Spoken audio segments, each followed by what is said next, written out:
¿Escuchaste eso? El terror, el horror y el miedo no son para nada fantasía. Y todos podemos sentirlo.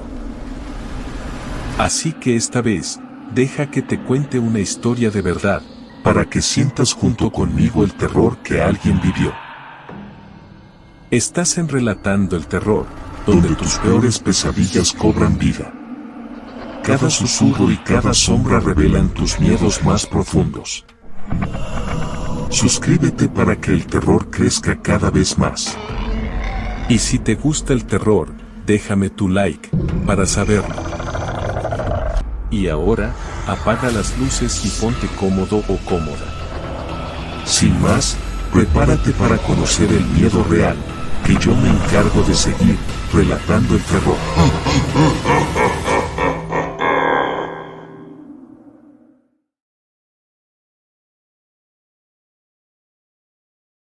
El Panteón de Santiago Tuxtla. Me llamo Lucía Estrada.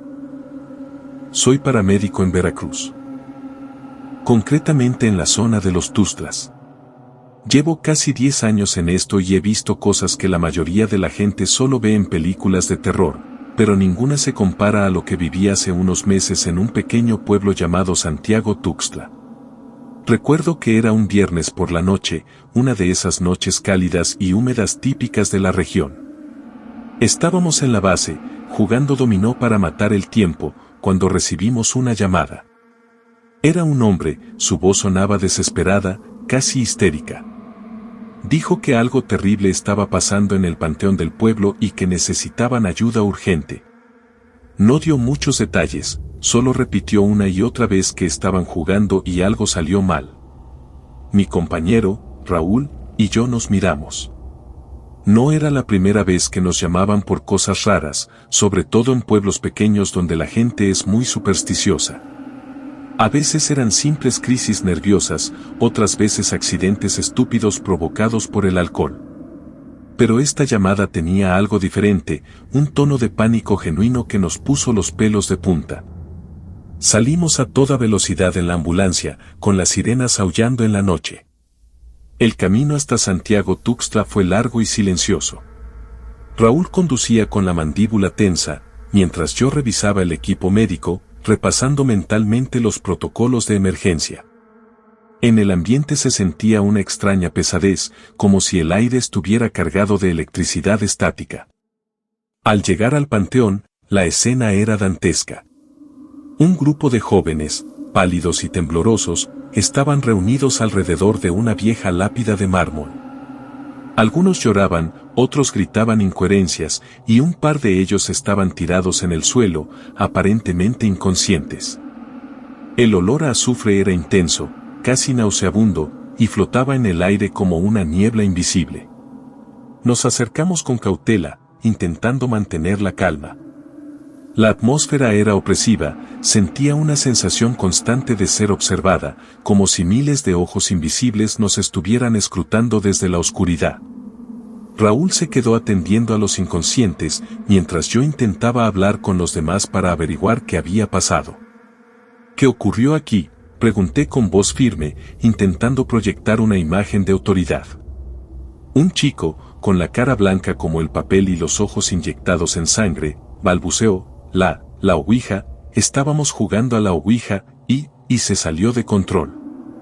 La ouija. La simple mención de esa palabra me heló la sangre. Sabía de las historias, de las leyendas urbanas que circulaban sobre ese tablero maldito, pero nunca pensé que llegaría a presenciar algo así. Según me contaron, el grupo de amigos había decidido pasar la noche en el panteón, para vivir una experiencia paranormal. Habían traído una ouija casera, hecha con un trozo de cartón y un vaso de vidrio, y habían empezado a jugar, invocando a los espíritus. Al principio todo parecía normal, el vaso se movía lentamente, deletreando palabras sin sentido. Pero luego, las cosas empezaron a cambiar. El vaso empezó a moverse con más rapidez y violencia, formando frases coherentes, insultos, amenazas. Uno de los chicos, un tal Fernando, empezó a comportarse de forma extraña, su mirada se volvió vidriosa, su voz ronca y gutural. Decía cosas horribles, cosas que nadie pensaría que él era capaz de decir. De repente, Fernando se levantó de un salto, con los ojos desorbitados y la boca llena de espuma. Empezó a gritar y a retorcerse, como si estuviera poseído por una fuerza invisible. Los demás intentaron sujetarlo, pero era como si tuviera una fuerza sobrehumana. Logró liberarse y corrió hacia una de las tumbas, donde empezó a golpearse la cabeza contra la lápida hasta quedar inconsciente. Fue entonces cuando los otros dos chicos se desmayaron, presa del pánico. Los demás, aterrorizados, llamaron a emergencias. Mientras escuchaba el relato, no podía evitar sentir un escalofrío en la espina dorsal. No soy una persona religiosa ni creo en fantasmas, pero la atmósfera del lugar era innegablemente perturbadora. El olor a azufre se hacía cada vez más fuerte, y podía jurar que escuchaba murmullos inaudibles provenientes de las tumbas. Raúl logró estabilizar a los dos inconscientes, que aparentemente solo habían sufrido un ataque de nervios. Fernando, en cambio, estaba en peor estado. Tenía una contusión craneal grave y necesitaba ser trasladado urgentemente a un hospital. Lo subimos a la ambulancia y salimos a toda velocidad hacia el hospital más cercano, dejando atrás el panteón maldito. Durante el trayecto, Fernando permaneció inconsciente, pero de vez en cuando emitía gemidos extraños, como si estuviera luchando contra algo invisible. Al llegar al hospital, los médicos se hicieron cargo de él de inmediato. Raúl y yo nos quedamos esperando noticias en la sala de espera, en silencio, procesando lo que acabábamos de vivir. Pasaron horas antes de que un médico saliera a informarnos. Nos dijo que Fernando estaba en coma y que su estado era crítico. No sabían si iba a sobrevivir. Regresamos a la base en silencio, agotados física y mentalmente. Esa noche, no pude dormir. Las imágenes del panteón, los gritos de Fernando, el olor a azufre, todo se repetía una y otra vez en mi cabeza. A la mañana siguiente, recibí una llamada del hospital. Fernando había muerto durante la noche. Los médicos no pudieron determinar la causa exacta de su muerte, pero dijeron que había sufrido un fallo multiorgánico repentino. La noticia me impactó profundamente. A pesar de ser paramédico y estar acostumbrada a la muerte de Fernando me afectó de manera especial. Sentía una mezcla de tristeza, rabia e impotencia. Sentía que algo maligno se había apoderado de él y que no habíamos podido hacer nada para evitarlo. En los días siguientes, intenté olvidar lo sucedido, volver a la normalidad. Pero era imposible. El recuerdo del panteón maldito me perseguía a todas partes. Tenía pesadillas recurrentes, en las que veía a Fernando gritando y retorciéndose, rodeado de sombras. Un día, decidí volver a Santiago Tuxtla. Necesitaba entender qué había pasado, necesitaba cerrar ese capítulo de mi vida. Fui al panteón, a la misma tumba donde había ocurrido todo. El lugar estaba igual que la noche anterior, solo que ahora, a la luz del día, parecía aún más siniestro. Me acerqué a la lápida de mármol, la misma donde Fernando se había golpeado la cabeza. En la piedra, aún se podían ver las manchas de sangre seca. Cerré los ojos e intenté concentrarme. Quería sentir lo que Fernando había sentido, quería entender lo que había visto. De repente, sentí un escalofrío recorrer mi cuerpo. El aire se volvió denso y pesado, y el olor a azufre regresó, aún más intenso que antes. Escuché murmullos, voces susurrantes que me llamaban por mi nombre. Abrí los ojos de golpe, presa del pánico. Estaba sola en el panteón, pero sentía que no estaba sola.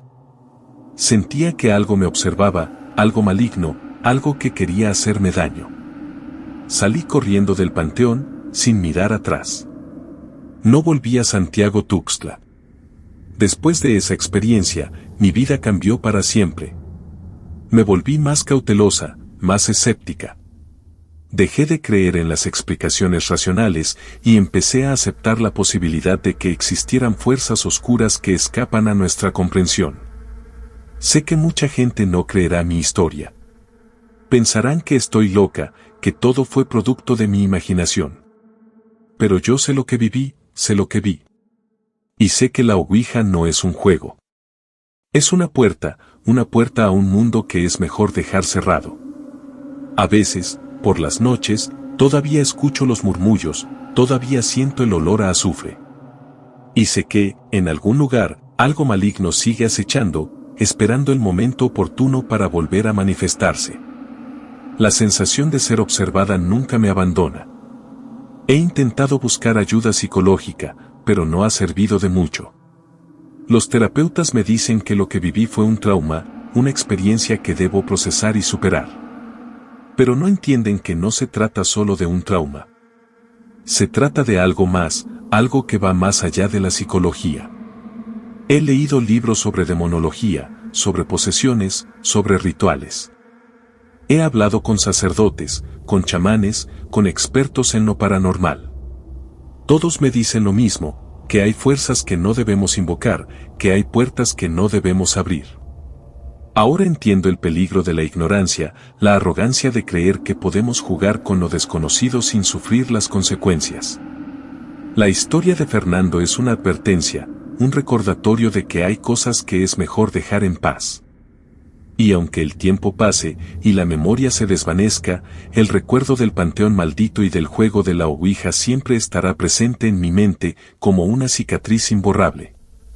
A veces, cuando estoy de guardia por la noche, en medio de la oscuridad, me parece oír los gemidos de Fernando, atrapado para siempre en el umbral de un mundo que nunca debió haber conocido. Y entonces, el olor a azufre vuelve a invadir mi nariz, y la sensación de ser observada se intensifica, recordándome que el mal nunca descansa, y que siempre está al acecho, esperando una oportunidad para volver a manifestarse. Hace poco, en otro pueblo cercano, hubo un incidente similar. Un grupo de jóvenes jugando a la Ouija, una posesión, gritos, histeria. Cuando llegué al lugar, el olor a azufre me golpeó como un puñetazo. Supe, en ese instante, que esto no había terminado. Que la puerta seguía abierta. Y que, tarde o temprano, algo terrible volverá a suceder. Porque el mal, una vez invocado, nunca se va del todo. Permanece latente, esperando pacientemente el momento de volver a salir a la superficie. Y nosotros, los paramédicos, somos los primeros en llegar cuando ese momento llega. Somos los testigos de primera mano del horror, los que vemos la realidad detrás de la fachada, los que escuchamos los gritos que nadie más oye. Y a veces, me pregunto si no sería mejor cerrar los ojos y pretender que nada de esto existe. Pero no puedo. Porque lo he visto. Lo he vivido. Y sé que es real. Así que sigo haciendo mi trabajo, intentando ayudar a las víctimas, intentando contener el horror. Pero sé que es una batalla perdida. Porque el mal es demasiado poderoso, demasiado astuto. Y siempre encontrará una manera de volver a manifestarse. Quizás algún día, la humanidad aprenda la lección. Quizás algún día, dejemos de jugar con fuerzas que no entendemos. Pero hasta entonces, seguiré siendo testigo del horror, seguiré escuchando los gritos, seguiré sintiendo el olor a azufre. Y seguiré esperando, con el corazón encogido, el día en que el mal finalmente nos consuma a todos. En las noches de luna llena, cuando el viento sopla con fuerza y los árboles se balancean como espectros, a veces me siento tentada de volver al panteón. De enfrentarme a mis miedos, de buscar una respuesta, de intentar cerrar la puerta de una vez por todas. Pero sé que sería una locura. Sé que no estoy preparada. Sé que el mal me está esperando, listo para atraparme en sus garras. Así que me quedo en casa, encerrada entre cuatro paredes, rezando para que la noche pase rápido y el sol vuelva a brillar. Y rezo por las almas perdidas, por las víctimas inocentes, por todos aquellos que han sido arrastrados al abismo por su propia curiosidad. Y rezo para que, algún día, encontremos la paz. El silencio se espesó como una niebla helada, calando hasta los huesos a pesar del fuego crepitante. Las sombras danzaban, alargándose y contrayéndose, transformando las ramas de los árboles en garras amenazantes. El olor a pino quemado se mezclaba con un hedor metálico, sutil pero persistente, que revolvía el estómago. Elena sintió un escalofrío recorrerle la espalda, erizando cada vello de su nuca. Sus manos, entumecidas a pesar de estar cerca de las llamas, temblaban ligeramente. Miró a su alrededor, intentando descifrar el origen de la inquietud que la embargaba. El bosque, antes un refugio familiar, ahora se revelaba como una boca oscura y hambrienta, dispuesta a engullirlos. ¿Todo bien?, preguntó Marcos, su voz grave rompiendo el silencio. Su rostro, normalmente jovial, estaba tenso, marcado por la preocupación. Elena asintió lentamente, incapaz de articular palabra. No quería alarmarlo, pero la sensación de estar observado se intensificaba a cada segundo. Percibía una presencia, algo invisible que acechaba entre los árboles, esperando el momento oportuno para atacar. El crepitar del fuego se antojaba ahora un sonido estridente, casi una burla en la quietud del bosque. Marcos se acercó, rodeándola con un brazo. «No me gusta este lugar», murmuró, su aliento caliente rozándole la oreja. «Deberíamos irnos al amanecer». Elena asintió de nuevo, aliviada al saber que compartía su presentimiento. La idea de pasar una noche más en aquel lugar le resultaba insoportable. El viento sopló con fuerza, agitando las ramas de los árboles y produciendo un gemido fantasmal. Unas hojas secas volaron, raspando contra la lona de la tienda como susurros incomprensibles. Elena se estremeció. «¿Oyes eso?», preguntó, aferrándose al brazo de Marcos. Él escuchó atentamente, con el ceño fruncido. «Solo es el viento», respondió, intentando tranquilizarla. Pero Elena notó un ligero temblor en su voz. El viento arreció, convirtiéndose en un aullido furioso. Los árboles se balanceaban violentamente, como si estuvieran a punto de ser arrancados de raíz. Un crujido sordo resonó en la distancia, seguido por el estruendo de un árbol al caer. Elena se abrazó a Marcos, cerrando los ojos con fuerza. El miedo la atenazaba, impidiéndole respirar con normalidad. El olor metálico se hizo más intenso, casi insoportable. De repente, un sonido diferente se mezcló con el aullido del viento. Un sonido gutural, bajo y amenazante, que parecía surgir de las profundidades del bosque. Un gruñido. Marcos se tensó, empujando a Elena detrás de él. Tomó una rama gruesa del fuego, usándola como arma improvisada. Sus ojos escudriñaban la oscuridad, intentando localizar la fuente del sonido. El gruñido se repitió, esta vez más cerca. Elena pudo sentir el aliento fétido de la criatura, un hedor a carne podrida y tierra húmeda. «¿Qué es eso?», susurró, con la voz temblorosa. Marcos no respondió.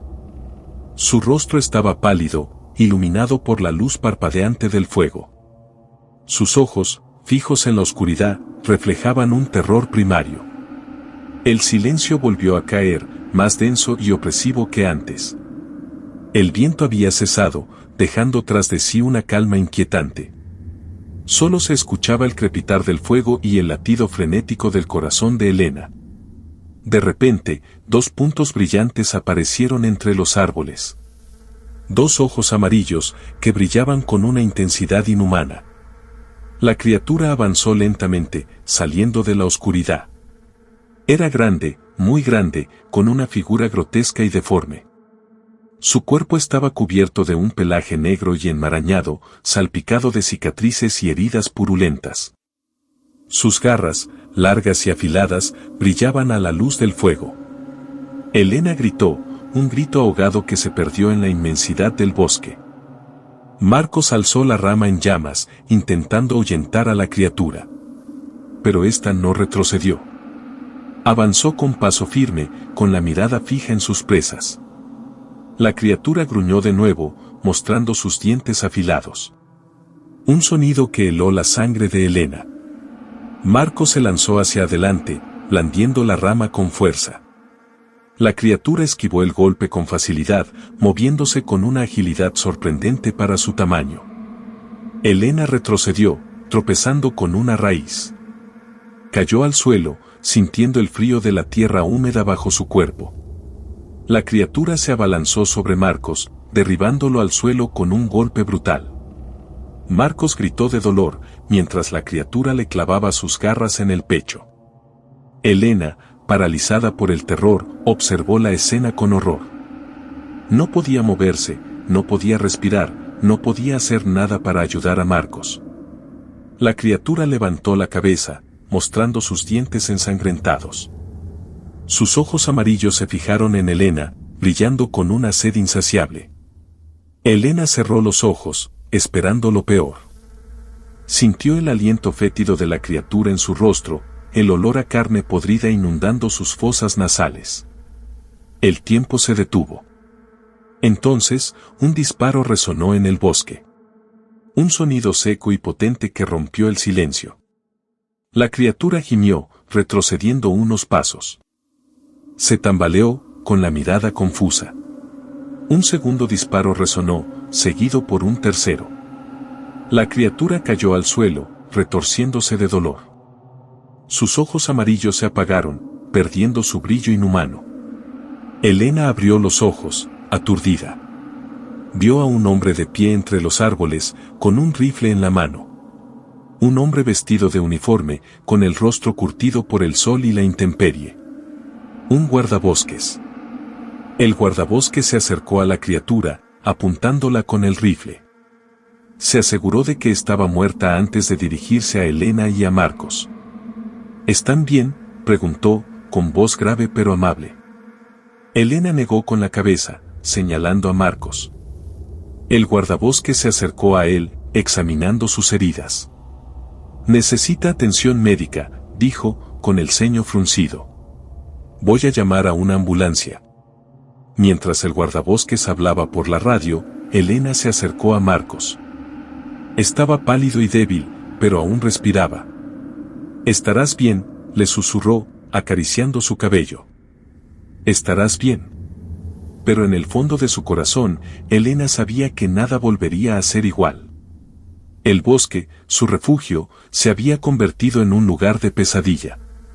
Y la imagen de la criatura, con sus ojos amarillos y sus dientes ensangrentados, la perseguiría para siempre.